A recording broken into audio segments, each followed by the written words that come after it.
आदरणीय नरेंद्र भाई मोदी हमेशा महिलाओं के लिए महत्वाकांक्षी योजनाएं लाते रहते हैं और अब योजनाओं के साथ कैसे महिलाएं अपने घर की दहलीज लांघ करके 33% आरक्षण के साथ जो ये समाज है उस समाज में अपनी महत्वपूर्ण भूमिका निभा सके, उसके लिए उन्होंने अलग अलग संशोधन बिल भी लेकर के आ रहे हैं और इस पर बेहद चर्चा भी होनी है। सचमुच हम सभी भाग्यशाली हैं कि हम एक ऐसे देश में रहते हैं जहाँ के हमारे राजा, और मैं यूँ कहूँ कि जहाँ के जो हमारे आदरणीय प्रधानमंत्री हैं वो इतना हम और हमारी महिलाओं के लिए सोचते हैं। अब देखिए उदाहरण के स्वरूप देश के सर्वश्रेष्ठ पर सीट पर अगर कोई बैठा है तो वो एक महिला बैठी हुई है जिसे हम माननीय द्रौपदी मुर्मू के नाम से जानते हैं, जो एक आदिवासी बेटी है। इसी तरह आप 3 तलाक की बातें ले लीजिए, तो इस तरह की अलग अलग कानूनों में संशोधन करके महिलाओं को रियायत पहुंचाना, महिलाओं को दृढ़ संकल्पित करना और जो समाज के सही दिशा में, उसके सही गति में कैसे परस्पर महिलाएं जुड़ कर के कार्य कर सके, उसके लिए उनकी जो प्लानिंग रहती है, सचमुच ये हम सबों के लिए बहुत ही गर्व का क्षण है। मैं तो तहे दिल से आभार व्यक्त करती हूँ अपने प्रधानमंत्री जी को, और मैं कामना करती हूँ, शुभकामना मनोकामना करती हूँ हमारे आदरणीय प्रधानमंत्री जुग जुग जिए और इसी तरह वो महत्वाकांक्षी योजनाएं ला करके अपनी और हम महिलाओं के बारे में और पूरे समाज को गढ़ने का कार्य करें। महिला आरक्षण बिल को लेकर 3 दिन के सत्र मोदी जी लाने वाले हैं। इससे महिलाओं के सीट में 273 सीट इजाफा होगी। कितना फायदेमंद होगा? देखिए, आदरणीय मोदी जी का जो ये प्रयास है बहुत ही सराहनीय प्रयास है। इसका जितना भी प्रशंसा किया जाए कम होगा। इसमें देश में एक क्रांति आएगी, महिलाओं में आत्मविश्वास बढ़ेगा, महिलाओं का भागीदारी राजनीति में अगर होती है, लोकसभा में आज भी महिलाओं की संख्या कम है, राजनीतिक क्षेत्र में महिलाओं की भागीदारी होगी, महिला उत्पीड़न कम होगा, महिलाओं का शोषण कम होगा और महिला घर से बाहर आकर स्वतंत्र रूप से काम करेगी। और महिलाओं की भागीदारी होने से दूसरा महिला भी प्रेरणा लेगा इससे और वो लोग भी आगे आएगा, ईमानदार नेतृत्व मिलेगा। क्योंकि महिला अगर राजनीतिक क्षेत्र में आगे आती है, व कोई भी क्षेत्र में महिला आगे आती है, महिला कोई भी बात को अच्छी तरह से सुनती है, समझती है और उस समस्या को समाधान के दिशा में सकारात्मक पहल भी करती है। तो मोदी जी को इस डिसीजन के लिए हम उनको सत सत नमन करते हैं, प्रणाम करते हैं, सैल्यूट करते हैं। आज तक जो कांग्रेस सरकार ने सोचा तक नहीं था, वो मोदी जी ने करके दिखाया, आगे भी और आज भी करके दिखाएगा, ये हम लोगों को पूर्ण विश्वास है। 2029 में लोकसभा में महिलाओं की सीट बढ़ने वाली है। मोदी जी जो है वो 3 दिन का सत्र भी बढ़ा रहे हैं महिला आरक्षण को लेकर। इसको आप कैसे देखते हैं? माननीय प्रधानमंत्री जी का खासकर हम महिलाएं लोग बहुत आभार व्यक्त करते हैं कि इस सत्र में जो भी महिलाओं को इस बार आरक्षण हम लोगों को मिल रहा है, खासकर महिलाएं को, तो बहुत अच्छी बात है कि अब हम लोग जो जितनी महिलाएं भी हैं, कुछ महिलाएं ऐसी हैं जो राजनीतिक क्षेत्र में जुड़कर अपना काम कर सकती है और आगे भी बढ़ सकती है। एक बात बताइए कि 273 सीट यदि लोकसभा में बढ़ जाता है तो इससे कितना फायदा होगा या नुकसान होगा?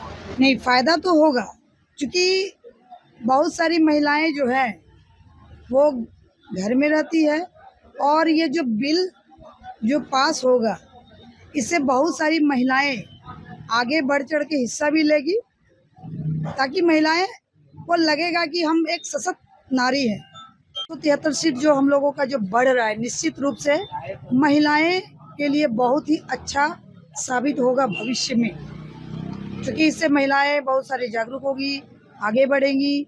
और हम लोग भी चाहते हैं कि हम लोग खासकर अधिवक्ता महिला भी इसमें बढ़ चढ़ के हिस्सा ले, ताकि इसमें पूरी भागीदारी हम लोग का हो। नाम मिलू रजक अधिवक्ता, दुमका सिविल कोर्ट। नहीं, देखिए महिलाएं आती हैं, मैंने पहले भी कहा कि संघर्ष के बाद काबिलियत के बल पर अगर वो आती हैं तो सदन जो है उसमें सदन को देश को फायदा होगा। सदन में वो अपनी बातें मजबूती से रखेंगी, जैसे आज रखती आ रही हैं, काबिल महिलाएं हमारी हैं उसमें।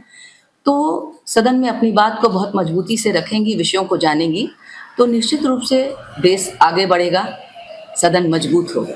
नहीं, देखिए अब तो ये जब आरक्षण ये लागू कर रहे हैं तो किसी एक पार्टी की तो बात नहीं होती, सारे पार्टी से महिलाएं खड़ी होंगी, सारे पार्टी के लोग, जब वो तो उनकी मजबूरी भी होगी।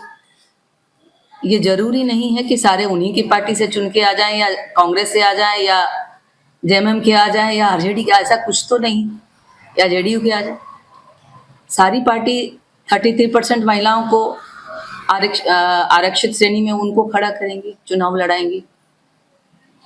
तो इसलिए किसी एक पार्टी के फायदे और नुकसान की बात नहीं, ये तो पब्लिक पे डिपेंड करेगा कि वो किसको चुन के सदन में भेजती हैं, अगली सरकार कौन बनाएगा, ये तो पब्लिक के ऊपर डिपेंड करेगा। अगर ये कोई सोचता है कि हम इतने मजबूत हैं कि हम कभी ख़त्म नहीं हो सकते, या कोई सोचता है कि हम इतने कम हैं हम कभी ऊपर नहीं चढ़ सकते, तो ये मन की कमजोरी है उनकी। अगर कोई बुलंद व्यक्ति है तो वो उसको ऊपर जाने से कोई नहीं रोक सकता है, और कोई अगर अभिमान करते हैं तो उनको नीचे आने से भी कोई नहीं रोक सकता है। जैसे रावण, हमारे यहाँ एक उदाहरण दिया जाता है कि काफ़ी विद्वान थे, लेकिन जब उनको घमंड हो गया तो वो नीचे की तरफ आ गए, मतलब उनका अस्तित्व समाप्त हो गया। तो ये अपने आप में बड़ी बात है। अगर हम सोचते हैं या बीजेपी सोचती है या कांग्रेस सोचती है या कोई भी ऐसा अगर सोचते हैं तो वो उनके सोचने पर नहीं है, पब्लिक है, सब जानती है, वो समय के साथ जवाब देती है।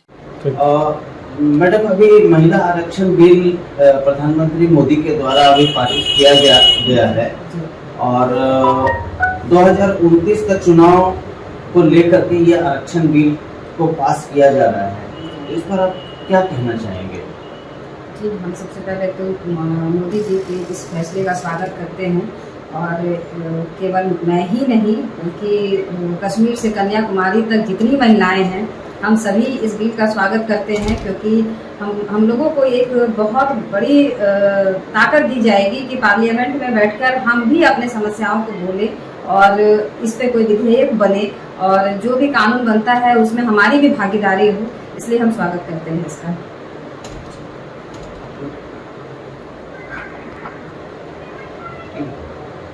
मैडम, एक दूसरा सवाल है आपसे। लोकसभा में महिलाओं की 273 सीटें लगभग बढ़ने वाली है इस विधेयक से, और इससे महिलाओं को कितना फायदा मिल सकता है, आपको क्या लगता है इस पर? महिलाओं को तो इससे फायदा मिलेगा, क्योंकि जब 33% रिजर्वेशन मिलेगा, वहाँ पर सीट बढ़ेगी लोकसभा में, तो फिर हर चीज़ में महिलाओं की भागीदारी होगी। हम भी अपना सुझाव दे सकेंगे, विधेयक में हमारी भागीदारी होगी। क्या समस्याएं हैं, आज बहुत सारी समस्याओं से महिलाएं जो जूझ रही हैं देश में, तो वो केवल महिला ही वहाँ जाकर के रख सकती है। तो ये बहुत इम्पोर्टेंट है महिला सशक्तिकरण के लिए और हमारे देश के विकास के लिए भी, कि महिलाएं वहाँ पर जाएं और अपने समस्याओं को रखें, अपने विधेयक में अपनी पूर्ण भागीदारी बनाएं, क्योंकि आज कोई भी ऐसा क्षेत्र नहीं है जिसमें कि महिलाएं अच्छा नहीं कर रही हैं। तो एक अच्छा देश बनाने के लिए ये बहुत इम्पोर्टेंट होता है कि पुरुष और महिला दोनों की समान भागीदारी हो। तो मेरे समझ से अगर महिला आरक्षण मिलेगा, भागीदारी वहाँ बढ़ेगी, तो हमारा देश और ज़्यादा विकास करेगा। एक और महत्वपूर्ण सवाल है, क्या महिलाओं की संख्या बढ़ने से संसद का जो मतलब क्रियान्वयन होता है, संसद जो चलती है, उससे कितना फायदा होगा और क्या इसमें नुकसान की भी संभावना है? नुकसान कैसे? मुझे तो नहीं लगता है कि इसमें कहीं भी मतलब किसी भी तरह का नुकसान है, क्योंकि अगर नुकसान की बात होती तो महिलाएं तो हर क्षेत्र में काम कर रही हैं, तो नुकसान कहाँ हो रहा है? ऐसा तो नहीं है, बल्कि हमारा देश और विकास कर रहा है और अच्छा हो रहा है। कौन सा क्षेत्र है बताइए, आज के टाइम में कौन सा ऐसा क्षेत्र है जहाँ पे महिलाओं का भागीदारी नहीं है या वो अच्छा नहीं कर रही है? तो आप ये कैसे कह सकते हैं कि जब महिलाएं पार्लियामेंट में बैठेंगी तो वो अच्छा नहीं करेंगी? बल्कि एक महिला होने के नाते मुझे लगता है कि महिला किसी भी कार्य क्षेत्र में ज्यादा एफर्ट लगाती है, ज्यादा ईमानदारी से काम करती हैं, तो अच्छा होगा अगर ऐसा हो जाता है, ये विधेयक पारित हो जाता है तो महिलाओं के लिए ही नहीं, ये पूरे देश के लिए एक गर्व की बात होगी, ये पूरे विश्व के लिए गर्व की बात होगी कि हमारे इंडिया में 33% महिलाओं को आरक्षण मिला है और हर अधिकार मिला है। तो इससे नुकसान की तो बात ही नहीं है, हमको तो कहीं 1% भी नुकसान नहीं दिख रहा है इसमें। जी बहुत अच्छा। एक मैं आपसे अंतिम सवाल ये करना चाहूँगा, क्या भविष्य में राहुल गांधी को पीएम बनने से रोकने के लिए मोदी जी ने ये विधेयक लाया है, इस पर आप क्या कहेंगे? ऐसा तो नहीं समझ में आ रहा है कि मोदी जी ने खुद अपनी सत्ता बनाए रखने के लिए ऐसा विधेयक लाया है। मोदी जी ने तो पहले भी एक से काम किए, जैसे कि 370 का जो निरसन किया, आपका 3 तलाक का मामला था, उसमें जो उनका फैसला आया, तो ये सब चीज़ मोदी जी पहले से ही करते आ रहे हैं और इंडिया के लिए वो अच्छा ही सोचते हैं। इस बार अच्छी बात ये है कि उन्होंने जो वादा किया था वो पूरा करना चाह रहे हैं और महिलाओं को आगे लाना चाह रहे हैं। तो इसमें कोई पॉलिटिक्स और राहुल गांधी या किसी और की बात मुझे समझ नहीं आ रही है। मुझे लग रहा है कि नहीं, मोदी जी देश का विकास चाह रहे हैं, जिसमें कि उन्हें लग रहा है कि नहीं, महिलाओं की भागीदारी भी जरूरी है, वही काम वो कर रहे हैं। तो पॉलिटिक्स कहाँ है? ये पॉलिटिक्स ही नहीं है। सबसे पहले वो तो देश के विकास के लिए काम कर रहे हैं। जी बहुत अच्छा। मैडम, ये अभी प्रधानमंत्री मोदी जी के द्वारा महिला आरक्षण बिल पारित किया जा रहा है, जिसके लिए लोकसभा की जो कार्यवाही है वो 3 दिन एक्स्ट्रा बढ़ाया भी गया था। तो आपको क्या लगता है, ये जो आरक्षण बिल है, ये इसका आप कैसे स्वागत करेंगे? ये आपको कितना सही लग रहा है? जी, सबसे पहले तो मैं आप मीडिया भाइयों को धन्यवाद देती हूँ कि आपके चैनल के माध्यम से मुझे नारी शक्ति वंदन अधिनियम, जो हमारे देश के यशस्वी प्रधानमंत्री आदरणीय श्री नरेंद्र मोदी जी के द्वारा केंद्र में लाया गया है, तो ये बहुत बड़ी बात है और बहुत खुशी की बात है। लगातार कई वर्षों से ये नारी शक्ति वंदन अधिनियम, या यूँ कहें कि जो लोकसभा में महिलाओं को 33% आरक्षण का जो अधिनियम था, वो बिल 30 वर्षों से पेंडिंग में था और हमारे देश के यशस्वी प्रधानमंत्री नरेंद्र मोदी जी ने इस बिल को लाया है। हम महिलाओं को सशक्त किया है और खास करके राजनीति के क्षेत्र में आने वाला जो समय है 2029, उसमें 33% आरक्षण महिलाओं को मिल रहा है, 33% सीटें बढ़ रही है। तो हम सभी महिला बहनें और जितने भी हम लोग बुद्धिजीवी महिलाएं हैं, हम सभी लोग इस नारी शक्ति वंदन अधिनियम बिल का स्वागत करते हैं, अभिनंदन करते हैं और धन्यवाद देते हैं हमारे देश के यशस्वी प्रधानमंत्री श्री नरेंद्र मोदी जी को। जी मैडम, एक सवाल ये भी बन रहा है कि लोकसभा में लगभग 273 सीटें बढ़ने की उम्मीद जताई जा रही है, तो इसका कितना फायदा मिलेगा देश को और देश की जो जनता है उसको कितना फायदा? जी, चूँकि आप सभी जान रहे हैं कि हमारे देश की जो आबादी है उसमें 50% यानी कि 50% आबादी महिलाओं की है और ये जब 33% आरक्षण मिलेगा, 273 सीटें लोकसभा में जब बढ़ेंगी आने वाले समय में, तो देश की पूरी जनता को तो लाभ मिलेगा ही, महिलाएं भी सशक्त होंगी और जो महिलाओं की समस्याएं हैं, जो महिलाओं की बातें हैं, उन बातों को, उन समस्याओं को हम लोग लोकसभा में रख सकेंगे।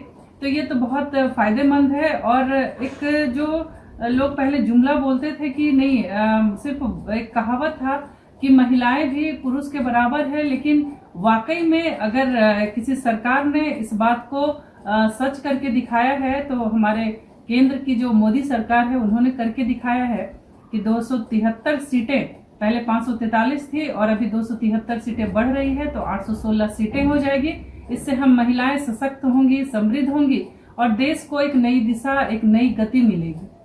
जी, एक और भी सवाल है मैडम इसी बिल से संबंधित, जैसा कि कहा जा रहा है कि बीजेपी के द्वारा जो कार्य मतलब 30 साल में नहीं हो पाया था, वो देश के प्रधानमंत्री ने 2 मिनट में किया है। इस पर क्या कहेंगे? कांग्रेस की जो सरकार लगातार इतने दिनों से देश पर राज्य कर रही थी, तो आप सभी पूरी जनता को पता है, सारे लोगों को पता है कि देश का क्या हाल था, क्या स्थिति थी। और अगर हम 33% आरक्षण का बात करते हैं महिलाओं के लिए, तो वाकई हम सभी लोग बहुत आभार और धन्यवाद व्यक्त करते हैं मोदी सरकार के कार्यकाल में जो ये नारी शक्ति वंदन अधिनियम जो बिल पास हुआ है, जो 30 वर्षों में कांग्रेस की सरकार नहीं कर सकी, उन्होंने मोदी जी ने ये करके दिखाया है। और वाकई 2 मिनट में इसका लाभ महिलाओं को मिला है और आगे भी मिलेगा, क्योंकि आप अभी जान रहे हैं कि बेटियों को, महिलाओं को आगे बढ़ाने के लिए मोदी सरकार कितनी तत्पर है और जो बोलती है भाजपा वो करके दिखाती है। और इसका उदाहरण 33% आरक्षण जो है वो आप सभी लोगों के सामने है। जी मैडम, एक अंतिम सवाल हम आपसे ये कहना चाहेंगे, क्या महिलाओं की संख्या बढ़ने से संसद बेहतर तरीके से चल पाएगी या इसका कुछ नुकसान भी देश को मिल बिल्कुल सकता है? बिल्कुल, चूंकि आप सभी जानते हैं कि एक महिला घर के साथ साथ बाहर भी, चाहे वो किसी भी प्रोफेशन में हो, अच्छे तरीके से मैनेज करती है। कहा जाता है कि महिलाएं मल्टीटास्किंग होती है, मल्टी टैलेंटेड होती है, और इसका जीता जागता उदाहरण आने वाले समय में मिलेगा। मोदी की सरकार अभी लास्ट जब उनका दूसरे कार्यकाल में 11 महिलाओं को मंत्रिमंडल में स्थान मिला था, ये पहली बार हुआ था कि 11 महिलाओं को स्थान मिला। और महिलाएं अच्छा कर सकती हैं, जो घर मैनेज कर सकती हैं वो बाहर भी मैनेज कर सकती हैं। और आने वाले समय में ये देखने को मिलेगा कि महिलाओं को अगर मौका मिलता है, उनको समाज में एक दायित्व मिलता है, तो उस दायित्व का निर्वहन, अपने कर्तव्य का निर्वहन वो बहुत अच्छे तरीके से कर सकती हैं। और ये लोकसभा में देखने को मिलेगा। तो हम सभी महिलाएं बहुत खुश भी हैं और आने वाले समय का बेसब्री से इंतजार कर रहे हैं कि हम लोग भी सशक्त होकर, समृद्ध होकर लोकसभा में अपनी बातों को रख सकेंगे। और इसके लिए कोटि कोटि मोदी जी का आभार और धन्यवाद व्यक्त करते हैं। एक अंतिम सवाल है आपसे मैडम कि बीजेपी 2029 का चुनाव को ध्यान में रखकर ये बिल को पास कर रही है या इस पर क्या लग रहा है आपको? अभी जब नारी शक्ति वंदन अधिनियम पास हुआ था, तो सब जो विपक्ष के लोग थे वो लोग हम बोल रहे थे कि मोदी जी इस बिल को लेकर तो आ गए, लेकिन शायद इसे पास नहीं कर सकेंगे। तो मैं हमेशा से कहती आई हूँ और हम सभी लोगों को एक विश्वास है मोदी जी के ऊपर कि भाजपा जो कहती है वो करके दिखाती है। और ये सिर्फ कथनी नहीं है, इसे धरातल पर हमारे देश के यशस्वी प्रधानमंत्री आदरणीय श्री नरेंद्र मोदी जी ने उतारा है। और ये 2029 चुनाव में देखने को भी मिलेगा। और महिलाएं सशक्त होकर राजनीति में आगे भी बढ़ेंगी, क्योंकि आप पहले से जान रहे हैं कि महिलाएं राजनीति में आने के लिए घर से या तो उनको मौका नहीं मिलता था, बाहर के लोगों का भी एक रहता था कि भाई महिलाएं कैसे आगे आएंगी। तो इसको मोदी सरकार ने करके दिखाया है कि अब महिलाएं आगे आएंगी भी, समाज के लिए भी आगे बढ़ चढ़कर हिस्सा लेंगी और देश को सशक्त, समृद्ध बनाने में अपना योगदान देंगी।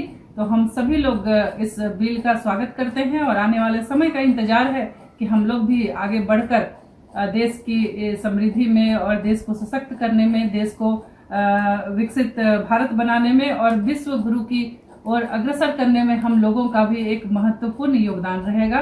तो हम सभी लोग फिर से आभार और धन्यवाद व्यक्त करते हैं आदरणीय श्री नरेंद्र मोदी जी का। जी बहुत बहुत धन्यवाद। जी आप सभी लोगों को बहुत बहुत धन्यवाद। आपके राज्य की खबरें, आपके शहर की खबरें सबसे पहले जानने के लिए देखते रहें अमर उजाला। चैनल को सब्सक्राइब जरूर कर लें और पाएं हर अपडेट।